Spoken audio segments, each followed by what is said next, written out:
ratusan rumah mengalami kerosakan akibat angin ribut dan puting beliung di beberapa kawasan termasuk sekitar Kampung Tawas dan Taman Tasik Damai di sini petang tadi.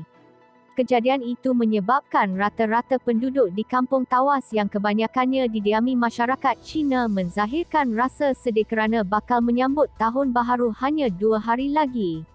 Menurut seorang mangsa Teo Boh Chi, 60-an, beliau terkejut apabila tiba-tiba terdengar bunyi angin kuat pada kira-kira pukul 6 petang. Saya sedang memasak ketika itu dan melihat sendiri bumbung rumah tercabut lalu diterbangkan angin.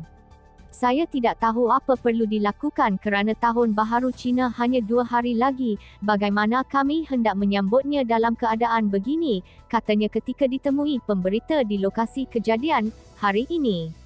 Sementara itu, seorang peniaga Yong Chi Fong, 35, berkata beliau bersyukur kerana 10 pelanggan dan beberapa orang pekerja yang berada di kedai makannya terselamat daripada kejadian bumbung runtuh akibat kejadian ribut berkenaan.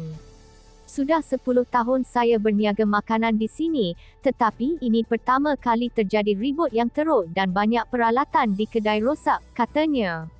Seorang lagi penduduk, Mr. Divai, 36, berkata dia melihat sendiri kejadian puting beliung yang berlaku kira-kira 20 minit dan menerbangkan atap rumah.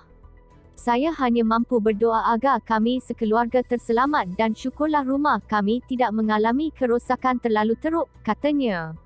Sementara itu, Ahli Parlimen Ipoh Barat M. Kulasegaran ketika melawat lokasi kejadian berkata semua mangsa terlibat diminta membuat laporan polis bagi memudahkan proses penyaluran bantuan kewangan daripada pejabatnya dan kerajaan negeri. Kita anggarkan ratusan rumah yang terlibat di 2 kawasan ini, jadi diharapkan mangsa buat laporan polis segera supaya memperoleh bantuan, katanya. Dalam pada itu, jurucakap Jabatan Bomba dan Penyelamat Perak berkata pihaknya menerima panggilan mengenai kejadian itu pada kira-kira pukul 6.40 petang dan segera mengerahkan anggota dan pegawai dari Balai Bomba dan Penyelamat Ipoh ke lokasi terlibat. Beliau berkata bencana itu turut menyebabkan beberapa insiden pokok tumbang dan kerosakan rumah penduduk namun tiada kecederaan mahupun kemalangan jiwa dilaporkan setakat ini. Allahu Akbar.